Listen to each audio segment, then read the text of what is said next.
Olá, seja muito bem-vindo à 8ª edição do Por Dentro da Magistratura, uma iniciativa da Escola Superior da Magistratura que tem como objetivo conhecer experiências e condutas de magistrados e magistradas a partir de situações pessoais durante a carreira, as suas opiniões, suas escolhas e seus relacionamentos pessoais, institucionais e sociais. E tudo isso com o intuito de orientar ou recomendar magistrados e magistradas. Hoje o nosso convidado é o desembargador do Tribunal de Justiça de Mato Grosso, Gilberto Giraldelli, de 61 anos. Nascido em Fernandópolis, no estado de São Paulo. O magistrado é graduado pela Faculdade de Direito de São José do Rio Preto. Foi aprovado no concurso para ingresso de novos magistrados matogrossenses em 1992. Foi juiz-diretor do Fórum de Cuiabá entre 2005 e 2007. Juiz também auxiliar da Corregedoria Geral da Justiça no biênio 2004-2005. Juiz auxiliar da Presidência no biênio 2007-2009. E novamente juiz auxiliar da Corregedoria no biênio 2011-2013. No mesmo ano, em 2013, ascendeu a desembargador. E desde então já atuou como supervisor do Grupo de Monitoramento e Fiscalização do Sistema Carcerário de Mato Grosso, o GMF, e como membro da Comissão de Concurso para Ingresso na carreira da magistratura mato-grossense. Recentemente presidiu o Tribunal Regional Eleitoral de Mato Grosso durante o biênio 2019-2021. Seja então muito bem-vindo, desembargador Giraldelli. Muito bom dia, agradeço a receptividade, para mim é uma satisfação muito grande poder participar desse evento, que ainda mais agora contando aí com a presença do seu idealizador e do seu realizador, que é o desembargador Marcos Machado. Então, para mim é uma satisfação e eu estou aqui inteiramente à disposição para, se possível, passar um pouco aí da experiência que nós conseguimos viver ao longo desses quase 30 anos de magistratura mato-grossense.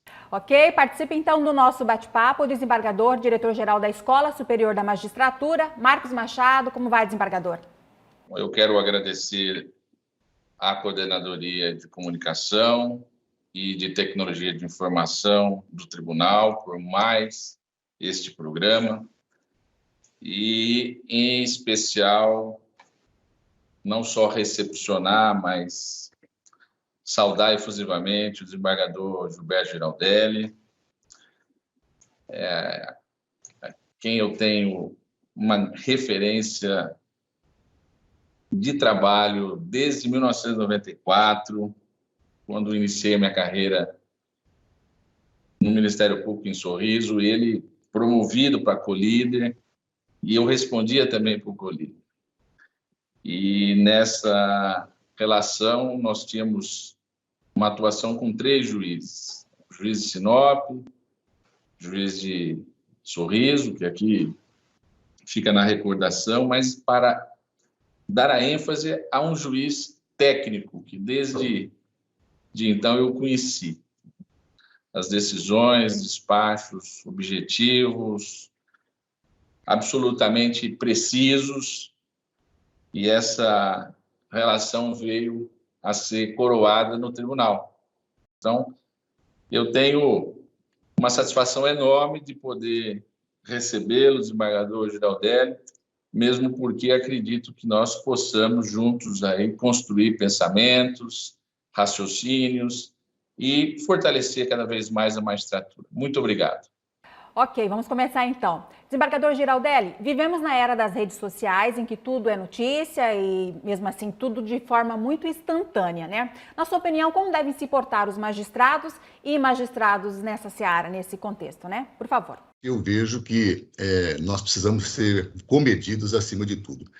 E esse comedimento, ele não se dá apenas nas redes sociais. A pessoa que é comedida, controlada nos relacionamentos interpessoais, físicos, aqueles das proximidades com os amigos, mesmo aqueles que são estranhos, ele também, naturalmente, ele tende a ter esse controle pelas redes sociais.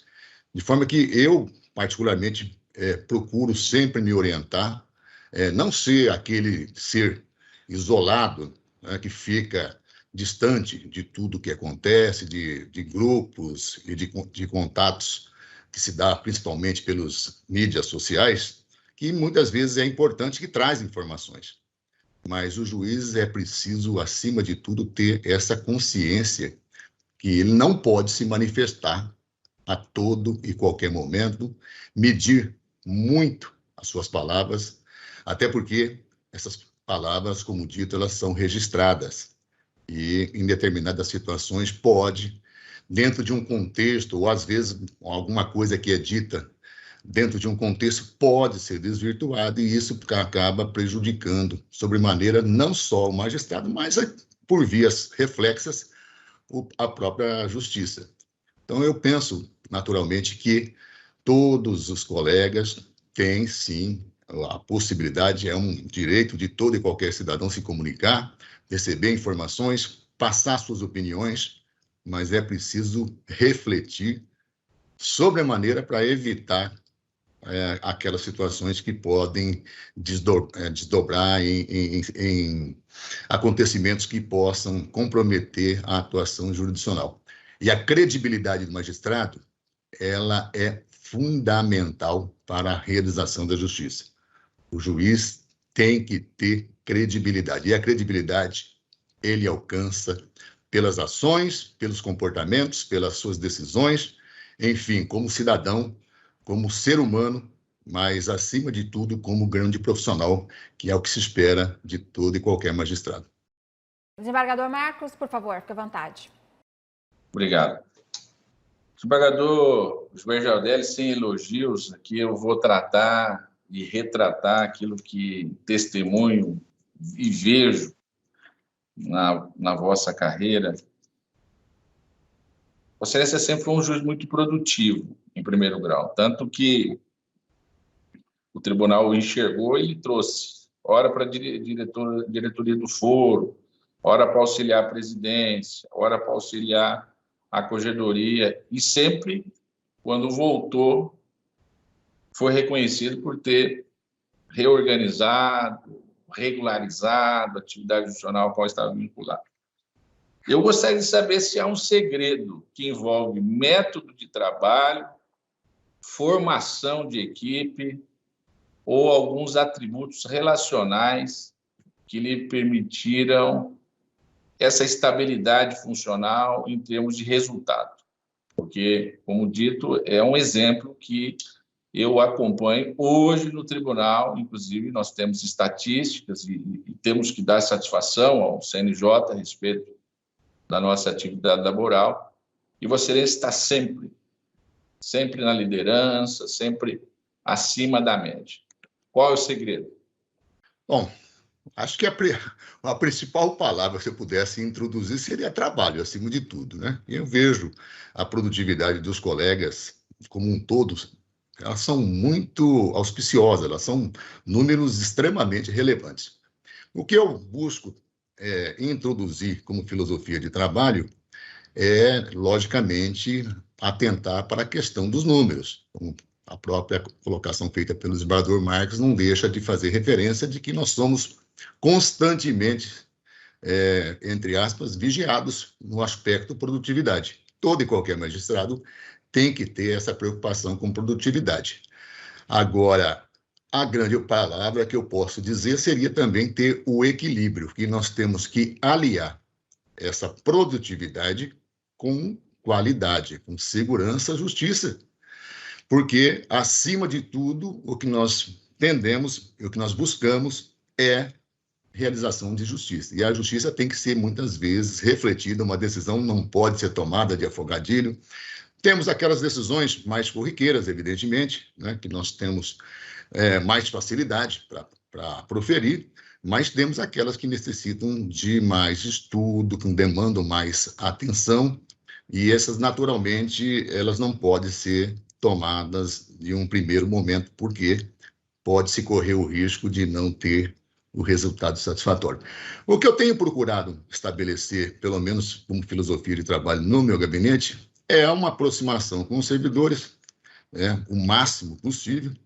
Evidentemente, com essa questão da pandemia, nós tivemos até uma certa forma prejudicada essa proximidade, mas é fundamental essa proximidade e é fundamental que todo e qualquer magistrado tenha a sua atuação como um gerente. ele tem que verificar os números, a quantidade de processos que tem dentro do seu gabinete, a quantidade de processos conclusos, a quantidade de processos que foram realizados, que foram proferidas as decisões, e também fazer, evidentemente, um controle de produtividade de todo o gabinete, né? E nós sabemos que nós não podemos também unicamente estabelecer esse controle em cima de números. Eu levo muito em consideração porque nós temos aquelas decisões que são passadas para um ou outro servidor que são mais complexas, né? E esse é um problema que nós temos que ter essa conciliação, né? Não é possível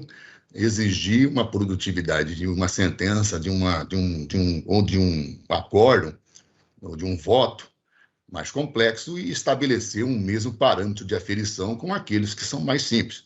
Mas eu penso que esse gerenciamento é fundamental para que haja a produtividade. E eu já fazia isso, o desembargador Marcos me lembrou muito bem daquela época que Vossa Excelência, inclusive, esteve conosco lá na comarca de Colíder, e quando substituía, né, a comarca de Colíder, para mim foi até uma pena, porque Vossa Excelência chegou lá e já logo de cara deu uns pareceres assim, fantásticos, e eu fiquei impressionado, falei, eu precisava trabalhar com esse cidadão aqui comigo constantemente, né? Mas era uma pena que Vossa Excelência aparecia lá dentro das suas possibilidades, porque a gente sabe que é humanamente impossível, né?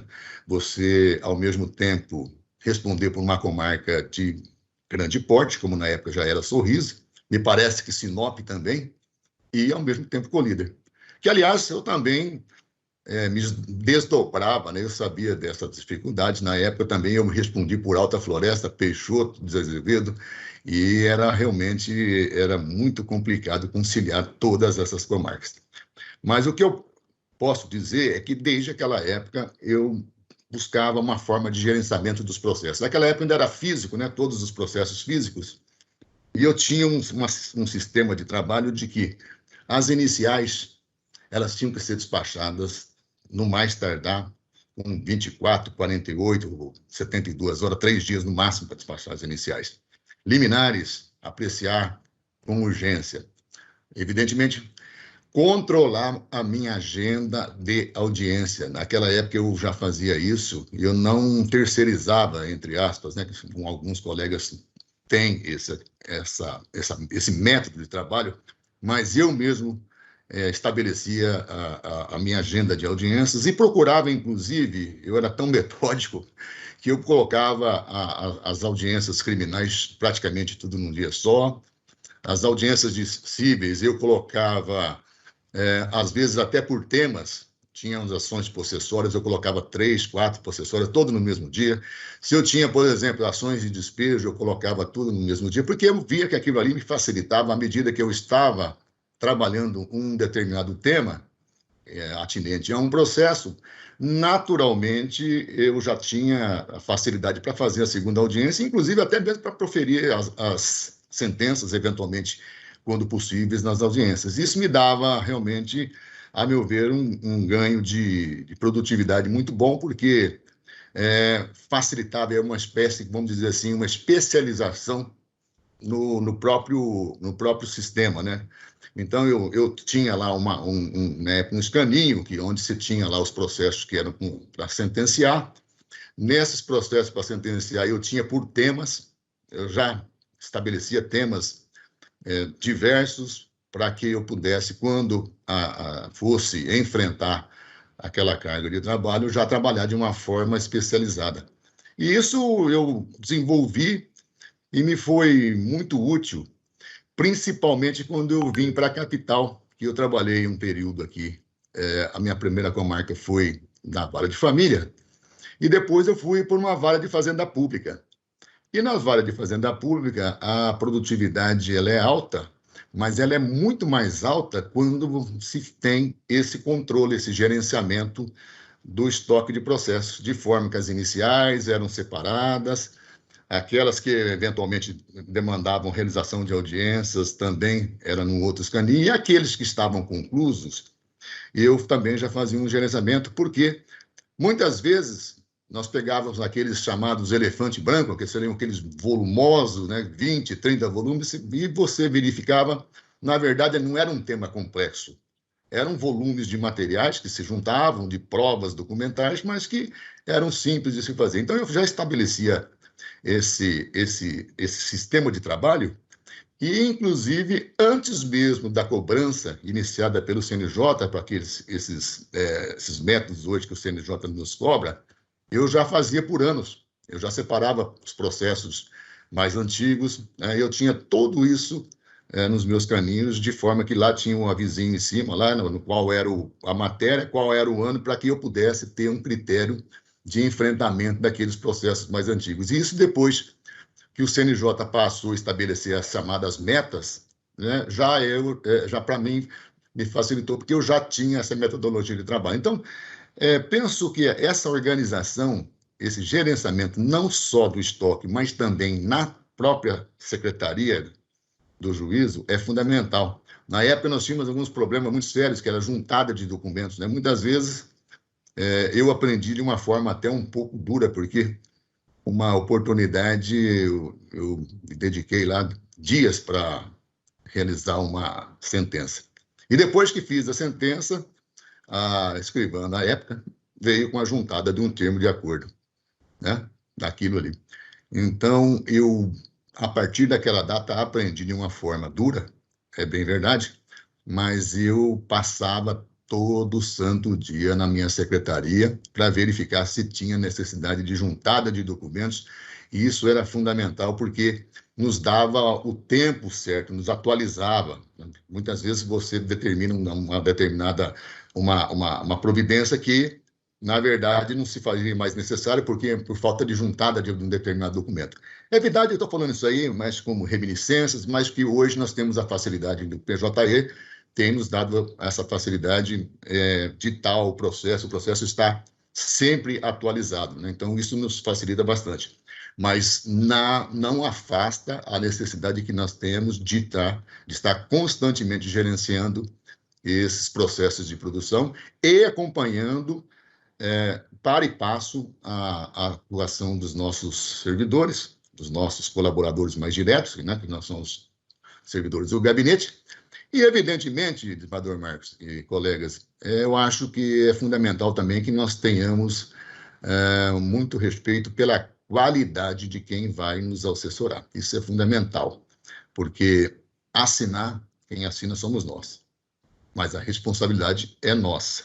Então, nós precisamos de ter pessoas que são confiáveis acima de tudo e, evidentemente, produtivas e com qualidade técnica para que nós possamos ter um desempenho à altura do Tribunal de Justiça de Mato Grosso. Ok, vamos falar agora sobre pandemia. Como já falamos, o senhor foi presidente do Tribunal Regional Eleitoral de Mato Grosso no biênio 2019 e 2021 e enfrentou aí uma crise, uma realidade sem precedentes. Eu cito aqui o home office e até a eleição com distanciamento social, né? Quais as experiências que serão levadas para quando o senhor for presidente do Tribunal de Justiça de Mato Grosso, hein? Olha, a passagem pelo Tribunal Regional Eleitoral de Mato Grosso foi, para mim, marcante.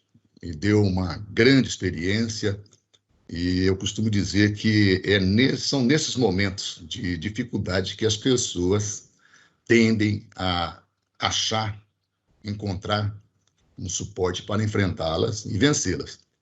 Essas últimas eleições, a meu ver, eu já sempre trabalhei como juiz eleitoral, inclusive fui também no TRE, juiz substituto, me encarreguei da época da propaganda eleitoral. São matérias assim extremamente difíceis de serem enfrentadas.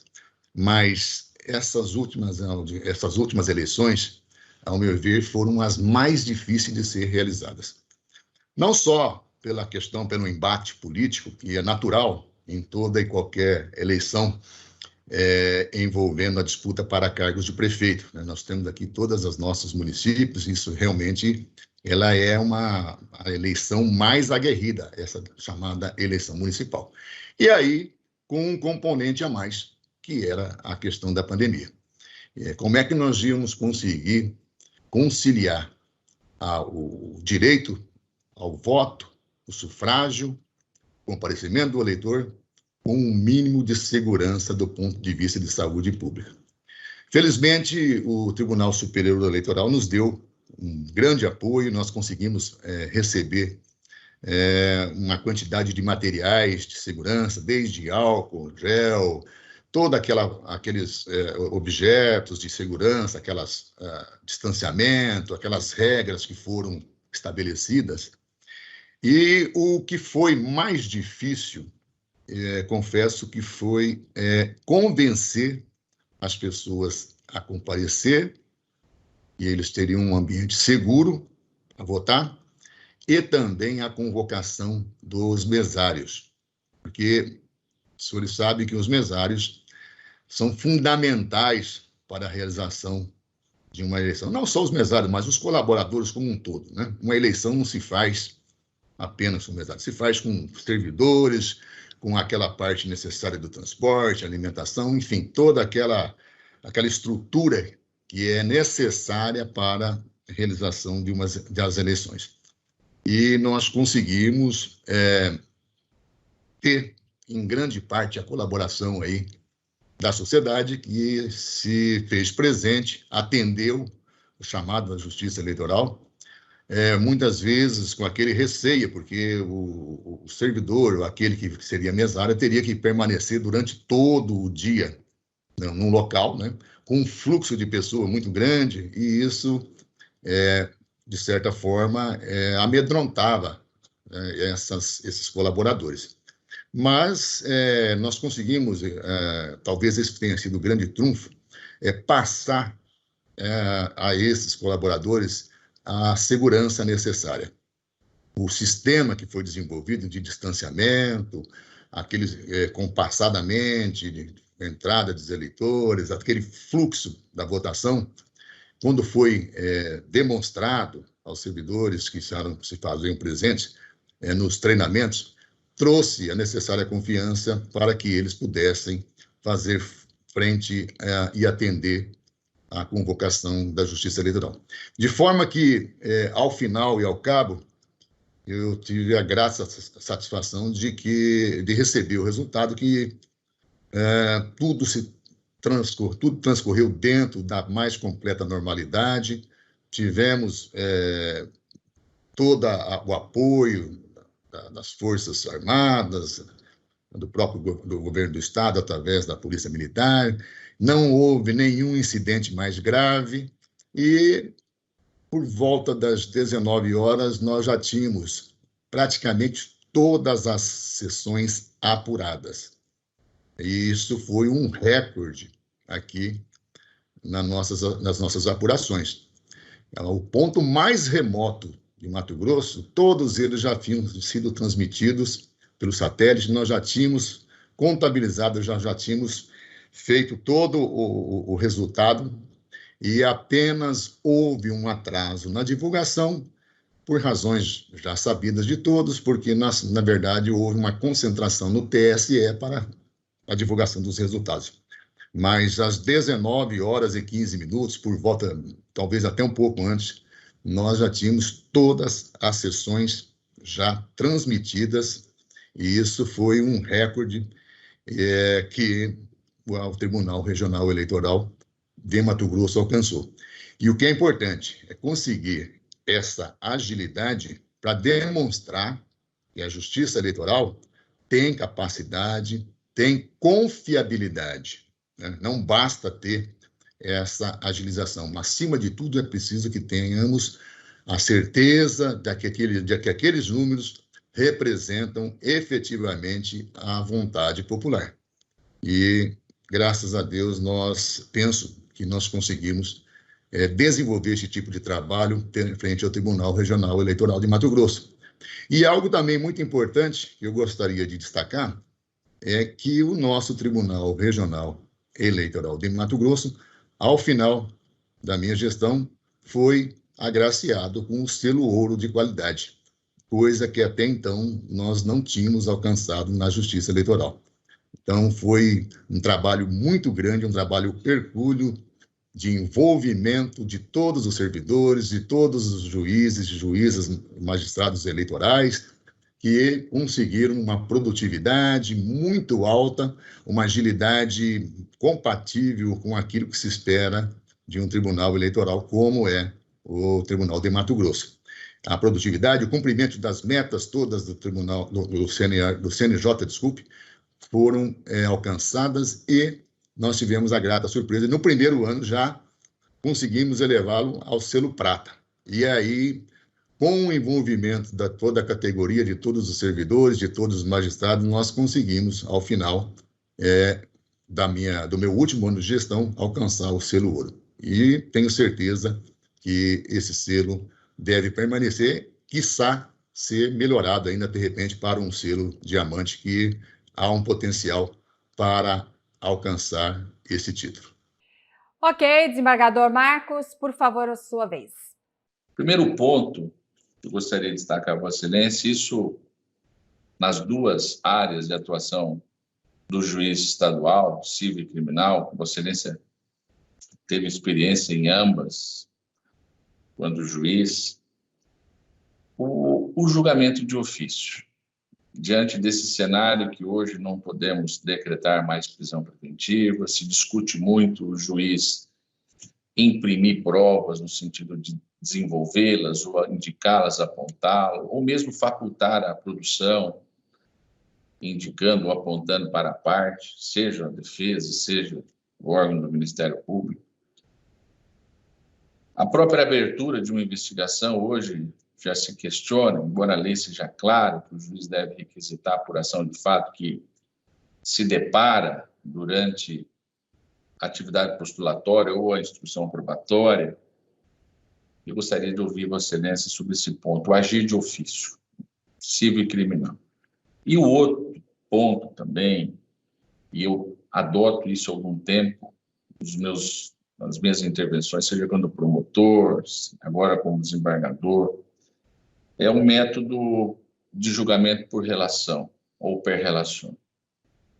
Eu sempre entendi que havia ali uma economicidade muito grande, uma celeridade, inclusive de questões que envolvem a aplicação de doutrina, aplicação de jurisprudência, domínio público, não pertence a Vossa Excelência, não pertence a mim. E se a parte o coloca, seja o defensor público, o advogado, seja o Ministério Público, como o promotor de justiça propriamente dito, e mais ainda, o procurador de justiça, quando intervém como custos leves, por que não adotar integralmente belíssimas decisões que muito pouco nós podemos fazer, não há correção, talvez ali um ajuste de pena por conta de uma súmula ou mesmo de uma jurisprudência consolidada, mas não há nada mais a fazer, juízes que exaurem a matéria. Mas eu gostaria de ouvi-lo também sobre essa metodologia para o primeiro grau, de se aproveitar aquilo que as partes, e muitas delas, produzem muito bem, para que nós possamos ter aí efetividade jurisdicional.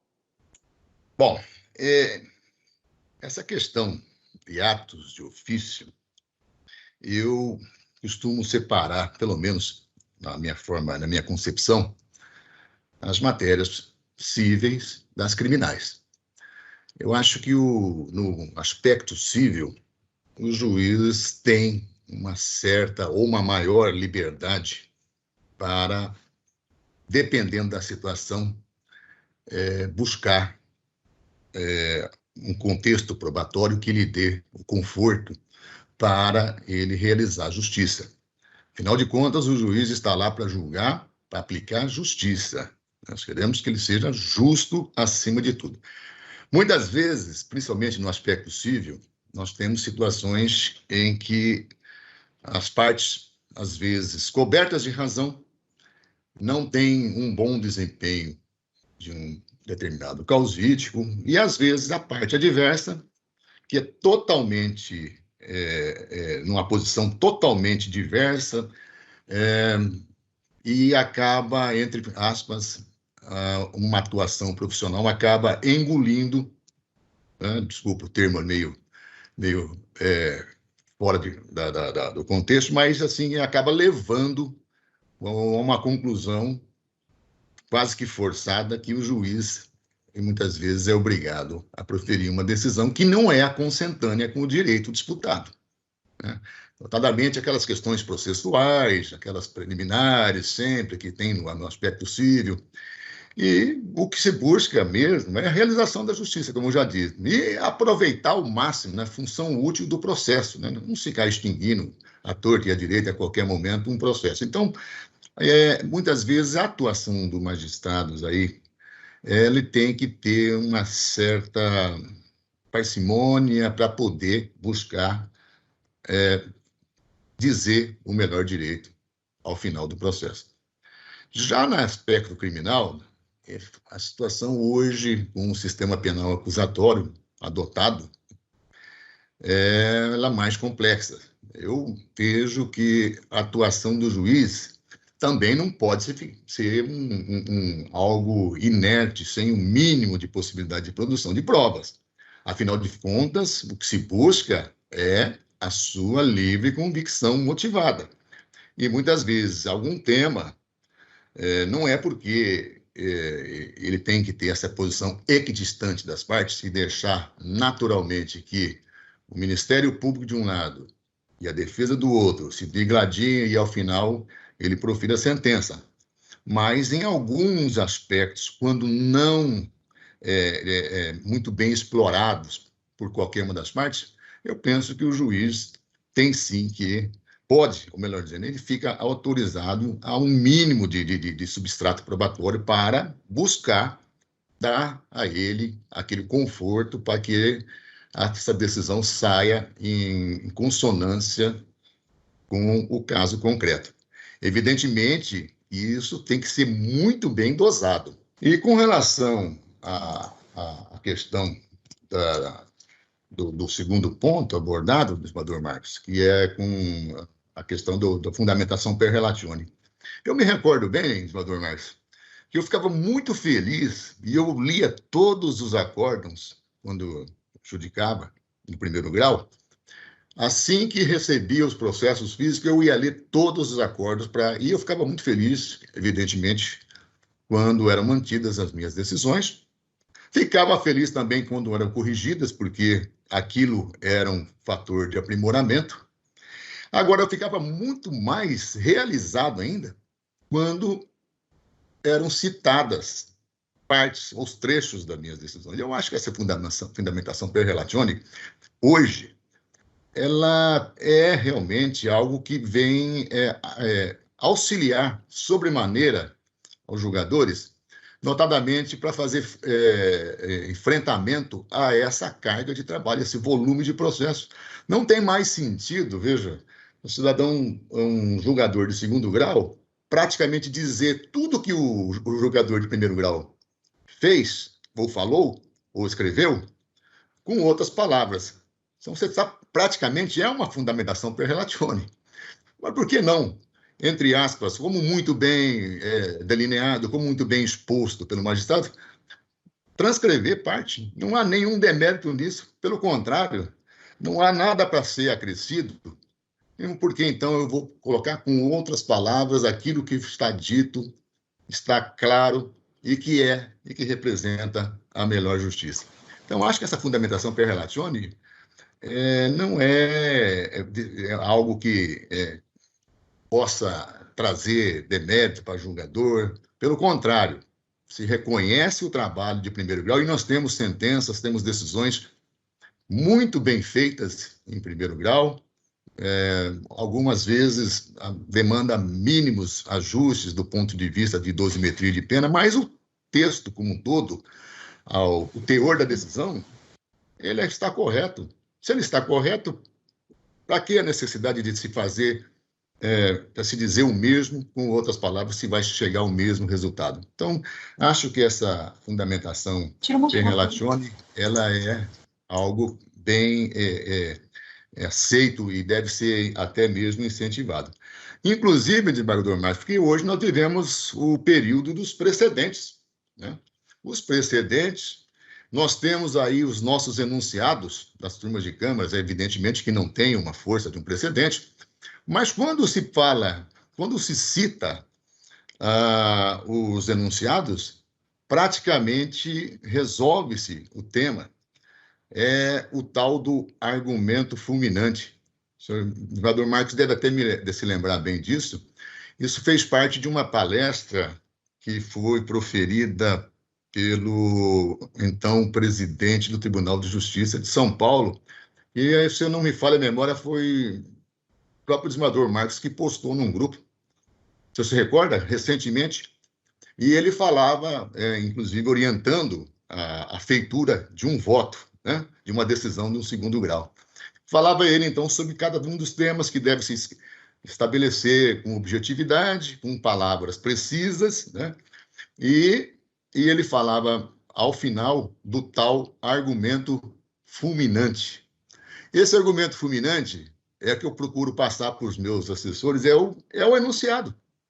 Se você tiver uma súmula vinculante sobre o tema, se tiver uma decisão que seja objeto de um enunciado da nossa turma de câmaras criminais reunidas, ele é um argumento fulminante, ou seja, ele acaba com a discussão sobre aquele tema. Então, é muito importante que nós possamos utilizar não só a fundamentação per relatione, mas fazer sempre o uso dos precedentes, sempre o uso dos enunciados, que facilita sobremaneira e agiliza demais as decisões. Isso é importante, nós temos que aliar essa carga, esse volume de trabalho, essa quantidade de votos, de decisões que temos que proferir, com a segurança. E a segurança, quando baseada em precedentes e enunciados, ela fica muito mais fácil de ser alcançada.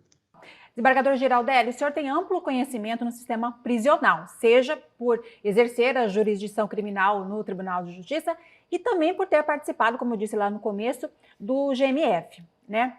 Como é que o senhor acha que devem ser, né, a conduta e também a capacitação daquele juiz ou daquela juíza que atua nessa área da execução penal, hein? Fundamental, minha forma de pensar. Juiz tem que visitar presídio. Juiz de execução penal, mais ainda. Aqueles juízes que eventualmente estão com a responsabilidade civil e criminal, eles não podem abandonar as casas de detenção, os presídios. É fundamental que ele periodicamente esteja no local, porque é assim que se combate essas violências contra a humanidade. Nós tivemos, infelizmente, o estado de Mato Grosso teve alguns casos, né, de locais insalubres, presídios dotados ou menos, não dotados de mínima condição de estrutura física, de trabalho, de assistência a esses detentos. E isso não pode produzir boas coisas. Evidentemente, um preso que é inserido dentro de um sistema totalmente caótico, não há que se esperar que ele saia de lá de uma forma melhor do que ele entrou. Então, o GMF, para mim, foi importante porque eu tive a oportunidade de conhecer praticamente todos os presídios, todas as casas de detenção deste estado. E, a partir da atuação do GMF, muito foi alcançado, muito foi melhorado nesse sistema. Evidentemente que para melhorar esse sistema, não basta a atuação do magistrado. O magistrado é fundamental, como dito desde o início, naquela presença constante de verificar situações pessoais de um determinado preso, ou das presas também, do sexo feminino, que são, nós temos aí também os presídios femininos. É fundamental que ele esteja presente. Agora, o Estado, e aí o Executivo, tem uma parcela muito significativa na melhoria desse sistema. Eu fico feliz agora que o GMF está à frente do sempre dinâmico desembargador Orlando Perry, que tem alcançado resultados auspiciosos. Evidentemente, porque passou a contar com um apoio maior do Executivo Estadual. Vejam, a exemplo, nós temos recentes inaugurações de novos estabelecimentos penais, coisa que há muito tempo não se realizava nesse estado. Então, aquela deficiência do número de vagas, hoje, já não é mais uma realidade no estado de Mato Grosso. Nós temos um número ampliado de vagas e evidentemente, uma ou outra situação pontual, alguns presídios também estão superlotados, mas eu creio que a Secretaria de Segurança Pública e os próprios juízes responsáveis pela execução penal podem fazer remanejamento desses detentos, desses reeducandos, de forma a compatibilizar um mínimo de dignidade para que eles possam expiar as suas culpas, né? E pagar pelas suas penas. E sair de lá, se possível, um cidadão melhor do que ele entrou. Por isso que eu digo que o juiz é fundamental, o juiz da execução responsável pela execução de pena tem que se fazer presente, sim, em todo e qualquer estabelecimento prisional. É lá que ele vai ver, vai sentir as mazelas e verificar o que é necessário, o que é preciso fazer para alterar, para melhorar o sistema como um todo. Ok, desembargador Marcos, com o senhor, por favor. Desembargadora Giraldelli, eu vou encaminhar minha última indagação, recordando que primeiro contato funcional tem 27 anos, né? Foi no primeiro, segundo semestre de 94. E de lá para cá, nós tivemos, a Excelência fez uma carreira na magistratura, eu fiz no Ministério Público, nós tivemos aí infinitas experiências na relação com advogados e a relação com promotores. Mas voltado ao magistrado, esse programa volta a ser a magistratura, de primeiro grau em especial. A relação do Giraldelli, juiz de direito, com promotor e advogado. Eu enxergo até hoje, agora com uma visão muito mais ampla, essa visão vertical que o tribunal desenvolve, ele pode englobar, né, e alcançar geograficamente onde é que estão as partes e quem tem razão. O juiz não tem essa visão vertical, ele tem uma visão horizontal, ele está mais próximo dos fatos e a relação de enxergar o promotor, de enxergar o advogado, é quase que uma ocupação de espaço. E aí que, creio eu, falta sabedoria para o magistrado, que é o destinatário da postulação, é o destinatário da prova, é quem detém o poder decisório, pode dizer sim ou não, que pode alcançar a composição, encaminhar, inclusive, para a solução por meio de métodos alternativos.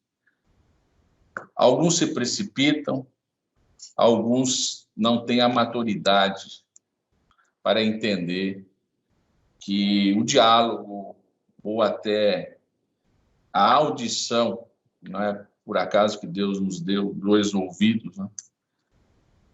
Se pode resolver aquilo que é deduzido em juízo, mesmo porque o Ministério Público representa o interesse público, o advogado o interesse privado, mas existem pessoas, ou a própria sociedade, envolvidas.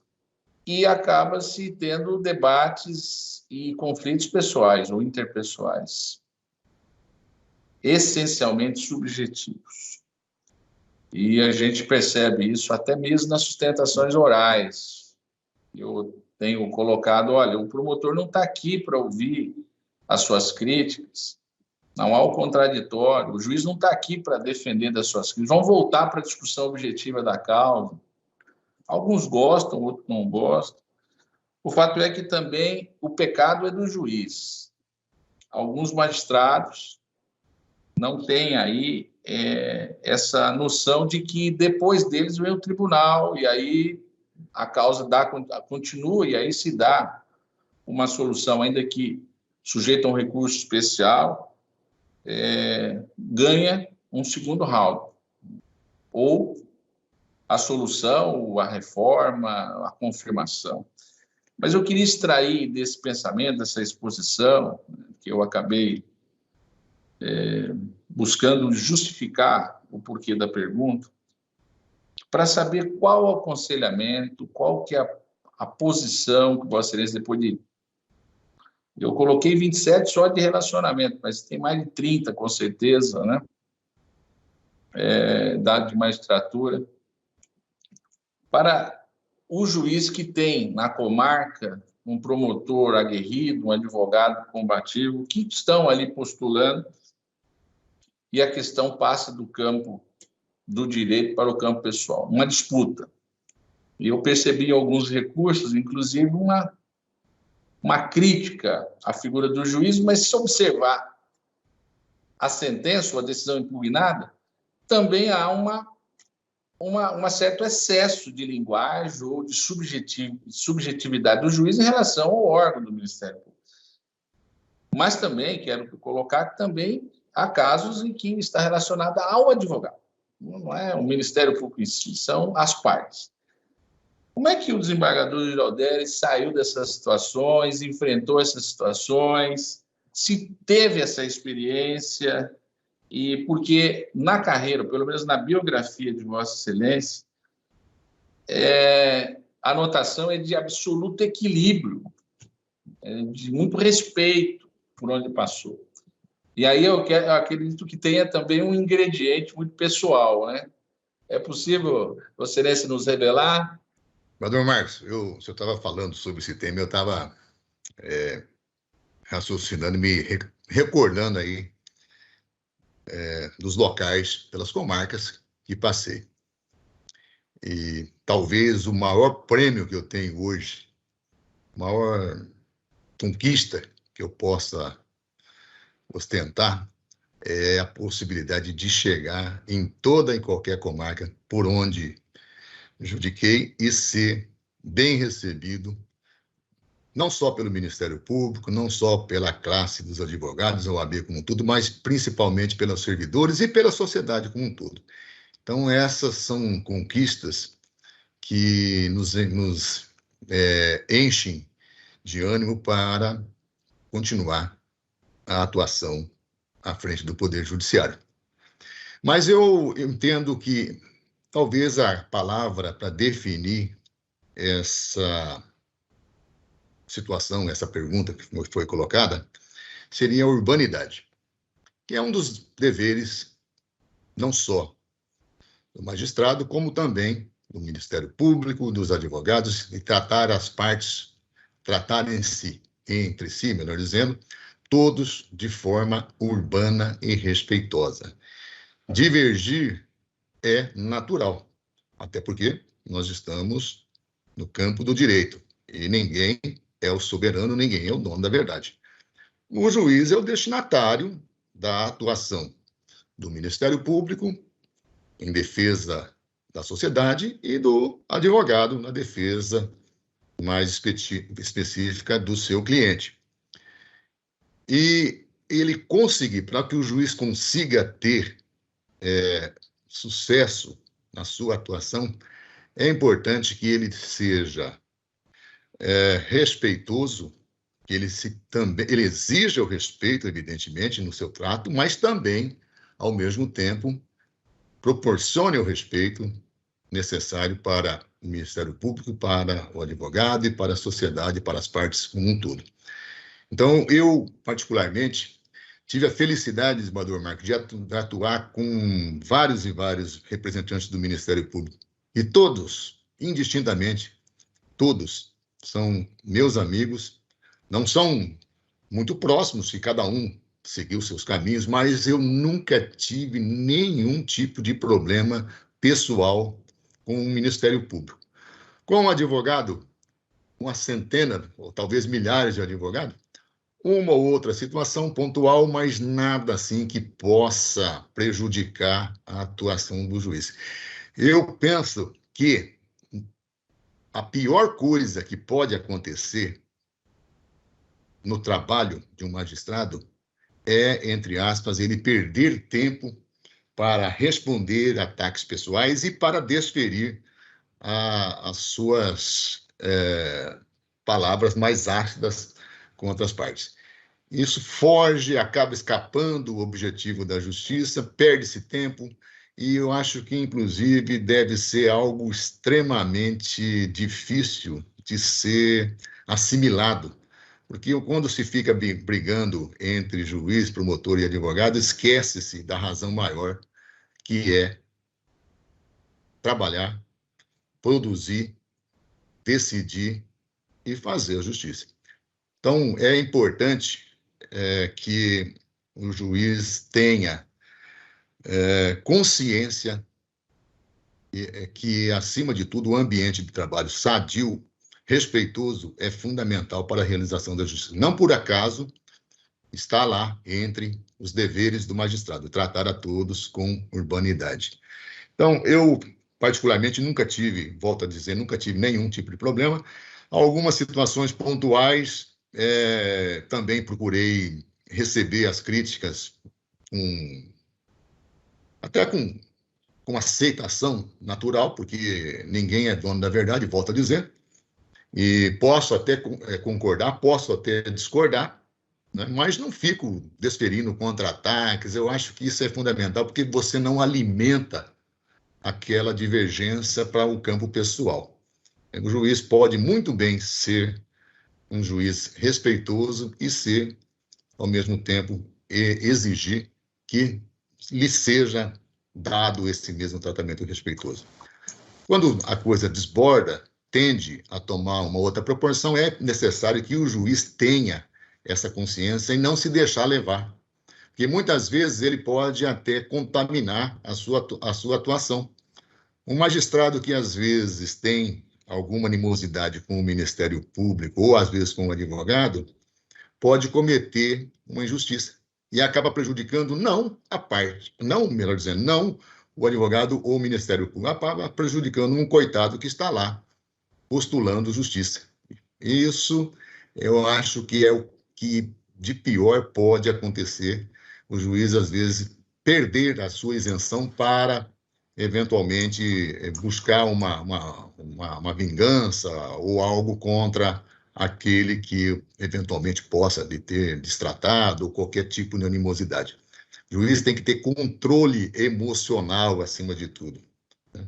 Não é porque você tem uma antipatia com uma determinada pessoa que você vai alimentá-la e, o que é pior, muitas vezes gerar uma injustiça prejudicando alguém que não tem nada a ver com essas desavenças. Então, eu acho que, volto a dizer, eu acho que a urbanidade, o respeito, né, a educação, o diálogo é fundamental para que o magistrado possa desenvolver bem as suas atividades jurisdicionais. Esse, acho que é o ponto que eu poderia dizer, que eu sempre procurei cultuar e levar como uma razão maior para poder atuar perante o Poder Judiciário. E acho que deu resultado. Desembargador Giraldelli, eu também tenho uma última pergunta. O senhor estava falando sobre a atuação do juiz, e eu vou perguntar aqui. A gente já disse também lá no começo, o senhor é integrante da comissão do concurso da magistratura, né? E além do conhecimento técnico, quais são as outras habilidades que o senhor considera importante para quem vai ingressar na carreira da magistratura? E aí, como a gente já chegou em 1 hora de gravação, eu peço para que o senhor, ao responder essa pergunta, também já faça suas considerações finais, tá bom? Por favor. Bom, o juiz é fundamental que ele tenha o conhecimento técnico, mas, acima de tudo, é fundamental que ele tenha uma experiência de vida, que ele traga essa experiência de vida para a magistratura, sempre voltada para a busca da realização da justiça. Nós não podemos pensar que o juiz que é extremamente técnico, o fato dele ser técnico, que ele naturalmente vai ser um grande juiz. Um grande juiz é aquele que consegue, ao mesmo tempo, abrigar o conhecimento técnico, mas também a escola da vida. Isso é fundamental. Aquele juiz que tem respeito pelas partes, que conhece e que tem regras sociais, que tem referências positivas nas suas famílias, na sua origem, seja do campo do trabalho, na religiosidade, enfim, do ponto de vista sociológico, que é alguém bem formatado, ele tem base para decidir. Que muitas vezes a decisão não está nos compêndios de direito. Ela está na regra de vivência que esse juiz, que esse magistrado acumulou ao longo da sua vivência. E é esse que é o grande juiz, aquele juiz que é dedicado, que é respeitoso e que vê a sua atuação como a razão dele viver, porque ele busca um concurso extremamente difícil. Não é juiz apenas aquele que vai em busca de um salário no final do mês ou alguma eventual ostentação por ser um magistrado. O grande juiz é aquele que é devoto, aquele que dedica, aquele que está na comarca, que vê, que sente e que, ao final, busca a aplicação do direito sempre voltada para a realização da justiça. Então, eu acho que essa experiência de vida ela é muito valiosa para o magistrado. Aquele magistrado que é forjado ao longo da vida, que tem essa vivência, naturalmente, ele tende a ser um grande juiz.